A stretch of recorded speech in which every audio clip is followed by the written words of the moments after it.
जय श्री कृष्ण। आप सभी का हमारे YouTube चैनल पर हार्दिक स्वागत है। आज की इस वीडियो में आप सभी सुनेंगे पौष कृष्ण पक्ष सफला एकादशी की सही तारीख, उसकी पूजा का शुभ मुहूर्त, उसके पारण का समय और साथ ही सुनेंगे उसकी पौराणिक कथा। तो आइए सुनते हैं। हिंदू धर्मों में सभी व्रतों में श्रेष्ठ एकादशी व्रत को माना जाता है। हर माह में 2 बार एकादशी पड़ती है। भगवान विष्णु ने जन कल्याण के लिए अपने शरीर से पुरुषोत्तम मास की एकादशियों सहित कुल 26 एकादशी को उत्पन्न किया। भगवत गीता में भगवान श्री कृष्ण ने एकादशी तिथि को स्वयं के समान ही बलशाली बताया है। सभी एकादशियों में नारायण के समान ही फल देने वाली तथा भगवान विष्णु की पूरे विधि विधान से पूजा और अर्चना करने से जीवन में सुख समृद्धि और सौभाग्य को देने का सामर्थ्य रखने वाली होती है। सफला एकादशी अपने नाम के अनुसार ही भक्तों के सभी कार्यों को सफल और पूर्ण करने वाली मानी गई है। धार्मिक ग्रंथों में इस एकादशी के बारे में कहा गया है कि हजारों वर्ष तक तपस्या करने से जिस पुण्य फल की प्राप्ति होती है, वह पुण्य भक्तिभाव पूर्वक रात्रि जागरण सहित सफला एकादशी का व्रत करने से मिलता है। इस दिन तुलसी के नीचे दीप दान करने का बहुत ही महत्व बताया गया है। ग्रंथों में सफला एकादशी एक ऐसे दिन के रूप में वर्णित है जिस दिन व्रत रखने से प्राणी के सारे दुख समाप्त हो जाते हैं और भाग्य खुल जाता है। इस एकादशी का व्रत रखने से मनुष्य की समस्त मनोकामनाएं पूर्ण होती है। अब आइए जानते हैं कि इस बार सफला एकादशी किस तारीख को मनाई जाएगी। तो एकादशी तिथि प्रारंभ होगी 25 दिसंबर बुधवार रात 10:30 से और एकादशी तिथि का समापन होगा 26 दिसंबर गुरुवार मध्य रात्रि 12:44 में। इसलिए सफला एकादशी का व्रत 26 दिसंबर दिन गुरुवार 2024 को रखा जाएगा। द्वादशी तिथि का प्रारंभ होगा 26 दिसंबर गुरुवार मध्य रात्रि 12:45 से और इसका समापन होगा 28 दिसंबर शनिवार सुबह 2:26 में। हरिवासर का समय समाप्त होगा 27 दिसंबर 2024 शुक्रवार सुबह 6:15 में। इसलिए एकादशी व्रत के पारण का शुभ मुहूर्त रहेगा 27 दिसंबर शुक्रवार सुबह 7:10 से 9:50 के बीच में। अब आइए सुनते हैं सफला एकादशी व्रत की पौराणिक कथा। मोक्षदा एकादशी की व्रत कथा को सुनकर अर्जुन ने प्रसन्न होते हुए कहा, हे कमल नयन, मोक्षदा एकादशी की व्रत कथा सुनकर मैं धन्य हो गया।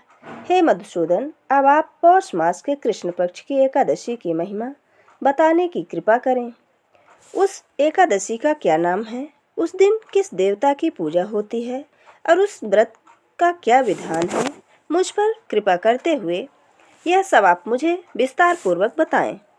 अर्जुन की जिज्ञासा सुनकर श्री कृष्ण ने कहा कि हे कुंती पुत्र, तुम्हारे प्रेम के कारण मैं तुम्हारे प्रश्नों का विस्तार सहित उत्तर देता हूँ। अब तुम इस एकादशी व्रत का महात्म्य सुनो। हे पार्थ, इस एकादशी के द्वारा भगवान विष्णु को शीघ्र ही प्रसन्न किया जा सकता है। पौष मास के कृष्ण पक्ष की एकादशी का नाम सफला है। इस एकादशी के आराध्य देवता नारायण हैं। इस एकादशी के दिन श्रीमन नारायण जी की विधि विधान से पूजा श्रद्धा पूर्वक करनी चाहिए। हे पांडुनंदन, इसे सत्य जानो कि जिस तरह नागों में शेषनाग, पक्षियों में गरुण, ग्रहों में सूर्य चंद्र, यज्ञों में अश्वमेध और देवताओं में भगवान विष्णु श्रेष्ठ हैं, उसी प्रकार व्रतों में एकादशी व्रत सबसे श्रेष्ठ है। हे अर्जुन, एकादशी का व्रत करने वाले व्यक्ति भगवान श्री हरि को अति प्रिय होते हैं। इस एकादशी में नींबू, नारियल, नैवेद्य आदि अर्पण करके भगवान नारायण की पूजा करनी चाहिए। मनुष्य को 5 सहस्त्र वर्ष तपस्या करने से जिस पुण्य का फल प्राप्त होता है, वही पुण्य श्रद्धा पूर्वक रात्रि जागरण सहित सफला एकादशी का उपवास करने से मिलता है। हे कुंती पुत्र, तुम सफला एकादशी व्रत की कथा ध्यान पूर्वक सुनो। प्राचीन समय में चंपावती नगरी में महिष्मान नामक एक राजा राज्य करता था। उसके 4 पुत्र थे। उसका सबसे बड़ा पुत्र लुम्पक नाम का पुत्र महापापी और दुष्ट था। वह हमेशा पर स्त्री गमन में तथा वैश्याओं के यहाँ जाकर अपने पिता का धन व्यय किया करता था। देवता, ब्राह्मण, वैष्णव आदि सुपुत्रों की निंदा करके वह अति प्रसन्नता को प्राप्त होता था। सारी प्रजा उसके कुकर्मों से बहुत दुखी थी, परंतु युवराज होने के कारण वह सब चुपचाप करके उसके अत्याचारों को सहन करके विवश थे और किसी में भी इतना साहस नहीं था कि कोई राजा से उसकी शिकायत करता। परंतु बुराई अधिक समय तक पर्दे में नहीं रहती। एक दिन राजा महिष्मान को लुम्पक के कुकर्मों का पता चल ही गया। तब राजा अत्यधिक क्रोधित हुआ और उससे लुम्पक को अपने राज्य से निकाल दिया। पिता द्वारा त्यागते ही लुम्पक को और सभी ने भी त्याग दिया। अब यह सोचने लगा कि मैं क्या करूं, कहाँ जाऊं। अंत में उसने रात्रि को पिता के राज्य में चोरी करने की ठानी। वह दिन में राज्य से बाहर रहता और रात्र में अपने पिता की ही नगरी में जाकर चोरी करता तथा अन्य बुरे कार्य भी करने लगा। रात में वह जाकर नगर के निवासियों को मारता तथा कष्ट देता। वन में वह निर्दोष पशु पक्षियों को मारकर उनका भक्षण किया करता था।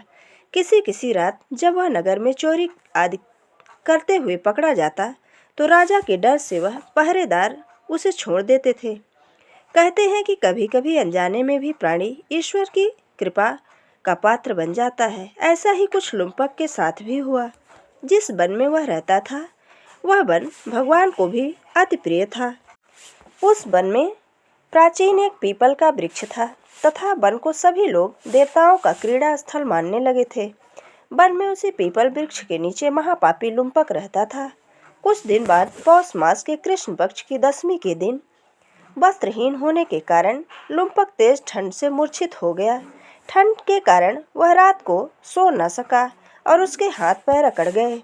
वह रात बड़ी कठिनता से बीती, किंतु सूर्य के उदय होने पर भी उसकी मूर्छा न छूटी। वह ज्यों का त्यों वहां पड़ा रहा। सफला एकादशी की दोपहर तक वह पापी मूर्छित ही पड़ा रहा। जब सूर्य के तपने से उसे कुछ गर्मी मिली तब दोपहर में कहीं उसे होश आया और वह अपने स्थान से उठकर किसी प्रकार चलते हुए वन में भोजन की खोज में फिरने लगा। उस दिन वह शिकार करने में असमर्थ था, इसलिए पृथ्वी पर गिरे हुए फलों को लेकर पीपल के वृक्ष के नीचे गया। जब तक भगवान सूर्य अस्ताचल को प्रस्थान कर गए थे, भूखा होने के कारण वह भी उन फलों को न खा सका, क्योंकि कहाँ तो वह नित्य जीवों को मारकर उनका मांस खाता था और कहाँ उसे फल खाना तनिक भी अच्छा नहीं लगा। अतः उसने उन फलों को पीपल की जड़ के पास रख दिया और दुखी होकर बोला, हे ईश्वर, यह फल आपको ही अर्पण है, इन फलों से आप ही तृप्त हो। ऐसा कहकर वह रोने लगा और रात को उसे नींद न आई। वह सारी रात रोता रहा। इस प्रकार उस पापी ने अनजाने में ही एकादशी का उपवास कर लिया। उस महापापी के इस उपवास तथा रात्रि जागरण से भगवान श्री हरि अत्यंत प्रसन्न हुए और उस पापी के सभी पाप नष्ट हो गए। सुबह होते ही एक दिव्य रथ उसके सामने आया जो अनेक सुंदर वस्त्रों से सजा हुआ था। उसी समय आकाशवाणी हुई, हे युवराज, भगवान नारायण के प्रभाव से तेरे सभी पाप नष्ट हो गए हैं। अब तो अपने पिता के पास जाकर राज्य प्राप्त कर। जब यह आकाशवाणी लुम्पक ने सुनी तो वह अत्यंत प्रसन्न हुआ और प्रसन्न होकर बोला, हे प्रभु, आपकी जय हो। ऐसा कहकर उसने सुंदर वस्त्र धारण किए और फिर अपने पिता के पास गया। पिता के पास पहुंचकर उसने सारी कथा अपने पिता को सुनाई। पुत्र के मुख से सारा वृत्तांत सुनने के बाद पिता ने अपना सारा राज्य तत्क्षण ही पुत्र को सौंप दिया और स्वयं वन में चला गया। अब लुम्पक शास्त्रानुसार राज करने लगा। उसके स्त्री पुत्र आदि भी श्री विष्णु के परम भक्त बन गए। वृद्धावस्था आने पर वह अपने पुत्र को राज्य सौंपकर भगवान का भजन करने के लिए वन में चला गया और अंत में परम पद को प्राप्त हुआ। हे पार्थ, जो मनुष्य इस सफला एकादशी का व्रत पूरे भक्तिभाव पूर्वक करते हैं, उनके सभी पाप नष्ट हो जाते हैं और अंत में मुक्ति को प्राप्त होते हैं। हे अर्जुन, जो मनुष्य इस सफला एकादशी के महात्म को नहीं समझते, उन्हें पूंछ और सींगों के विहीन पशु ही समझना चाहिए। सफला एकादशी के महात्म को पढ़ने अथवा श्रवण करने से प्राणी को राजसूय यज्ञ के समान फल प्राप्त होता है। ये थी सफला एकादशी व्रत की पौराणिक कथा। अगर हमारा ये वीडियो आपको अच्छा लगे तो लाइक ज़रूर करें और मित्रों के बीच में शेयर करना बिल्कुल ना भूलें। और अगर आप हमारे चैनल पर नए हैं तो चैनल को सब्सक्राइब जरूर करें। बोलिए श्री विष्णु भगवान की जय। बोलिए एकादशी मैया की जय।